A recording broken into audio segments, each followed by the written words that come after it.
But moving to the Middle East now, as Israeli Prime Minister Benjamin Netanyahu has said that Israel must complete the defeat of Hamas to free the hostages held in Gaza. His comments come a day after reports suggested the Israeli military could occupy the entire territory.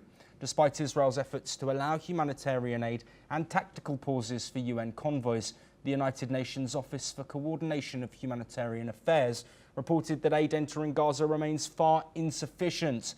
The UN also stated that humanitarian convoys continue to face dangerous obstacles along routes approved by Israeli authorities. Let's now listen to the Israeli Prime Minister.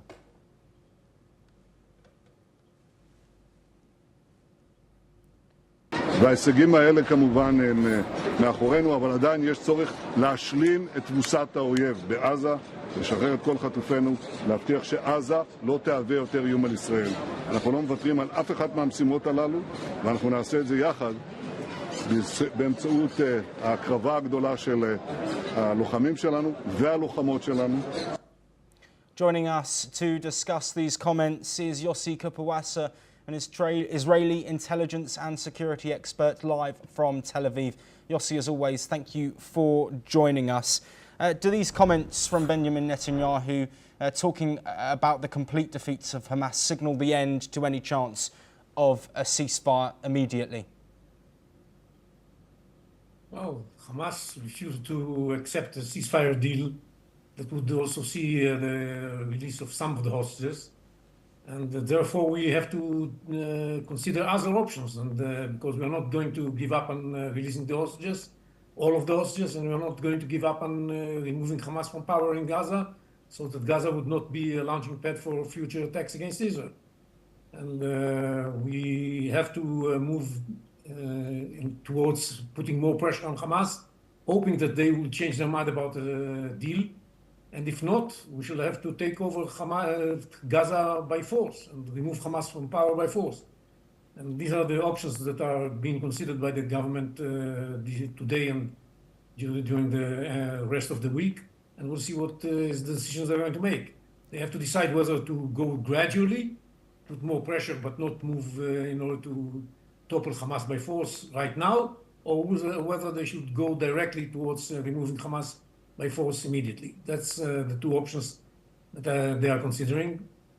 It's hard to say what's going to be chosen. The military prefers the second option, so it prefers the option of gradually moving towards putting more pressure on Hamas. And this is going to be, of course, consideration by the government when they discuss this matter with the military actually this afternoon. Yossi, of course, military operations have continued since March and the breaking down of that first ceasefire. It's not led to any hostages being released, other than that US-Israeli hostage that was brokered by the United States.